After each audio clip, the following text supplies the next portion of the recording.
Time Walk with me. Hey everybody, welcome back to Time Walk with me. I am the Time Walker, and this is a deck that I was challenged to make a few weeks ago. It was not made with cards that I have, so it's on the pricey side. The commander is Phage the Untouchable. Phage is a legendary 4/4 avatar minion who costs 3 generic and 4 black mana. I think she has Death Touch, assuming the keyword corresponds exactly to her middle ability. If she deals combat damage to a player, that player loses the game, which is pretty awesome. This is a tricky commander to work with because if she enters the battlefield without being cast from your hand, you lose the game. That means that you should not cast her from the command zone. So you need a way to get her into your hand from the command zone. Fortunately, this deck has a few ways.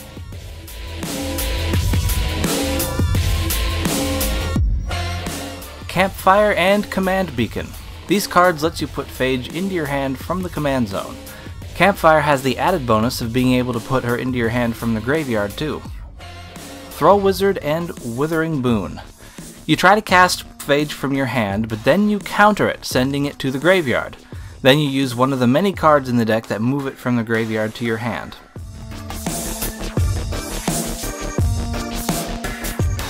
Phage cannot go from the graveyard to the battlefield unless you're ready to lose, so the cards in this category return her to your hand. Call to the Netherworld, Cadaver Imp, Raise Dead, Gravedigger. I almost replaced this with something cheaper that wasn't a creature, but then I realized it's a good idea to keep Gravedigger in because once it's on the battlefield, it's a 2/2 that can attack, block, or be sacrificed. And Blood Beckoning.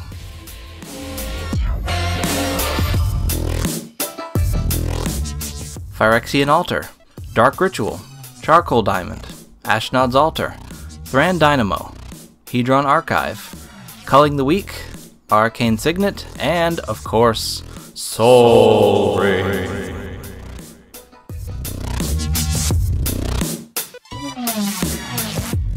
I put a lot of emphasis on drawing because this deck only works if you get one of 4 cards that get Phage out of the command zone. Greed, Read the Bones, Ancient Craving, Blood Divination, Village Rites, Vilis Broker of Blood. This guy is very expensive to cast, but he's so good at making you draw cards. Altar's Reap, Phyrexian Arena, Ambition's Cost, Night Whisper, Skull Clamp. With all the token creatures this deck makes, this can definitely keep your hand full. Tainted Pact. This could end up helping you dig very deeply through your deck for a card you need, at least until you hit the second swamp. Bankrupt in Blood, Sign in Blood, Siphon Mind, and Cut of the Prophets.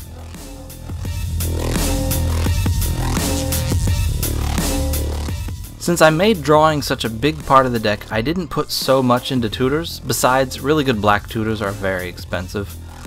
Diabolic Tutor, Expedition Map. I put this in here in case you draw it before you draw Command Beacon. And Profane Tutor.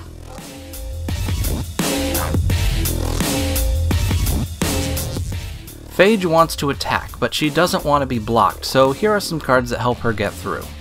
Fear, Bilbo's Ring, Rogue's Passage, Intimidation, and Aphotic Wisps.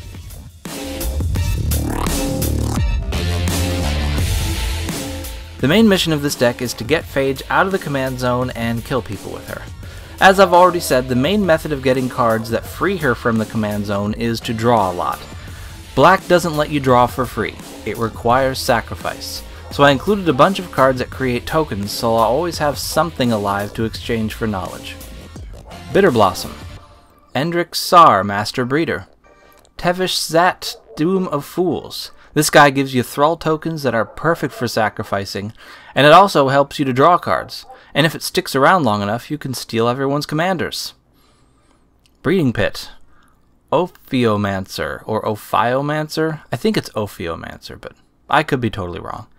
Army of the Damned, Lab Rats, and Attempted Murder.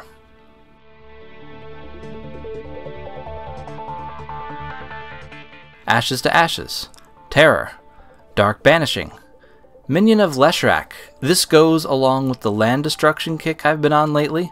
As long as you have creatures to sacrifice, you can take control of the tempo of the game by destroying your opponent's precious lands. Bitter Triumph. This one can also take out a Planeswalker. And Murder. So we got Attempted Murder and Murder.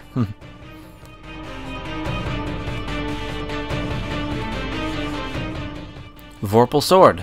This can turn any creature into a second Phage by giving it the ability to make a player it deals combat damage to lose the game. Bastion of Remembrance. This stings everyone and helps you out a little every time you sacrifice a creature. Exsanguinate. If you can gather the mana, this could end up finishing everyone. Lightning Greaves. This will help protect Phage from your opponent's spot removal efforts. Blood Artist. This is like Bastion of Remembrance, except it only hurts one player and it goes off when any creature dies. Butcher of Malakir. This helps keep the board clear of threats while you sift through the deck for the cards you need to get Phage out. Viscera Seer. Do you need Campfire but the next card in your library is a swamp? Not anymore. Swiftfoot Boots. This is Diet Lightning Greaves. All the taste of the original but none of the calories. And maybe a weird artificial sugar aftertaste that you'll get used to over time if you absolutely have to. Mirkwood Bats. This one hurts an opponent whenever you create or sacrifice a token. And Grey Merchant of Asphodel. Gary here could make a very good finisher.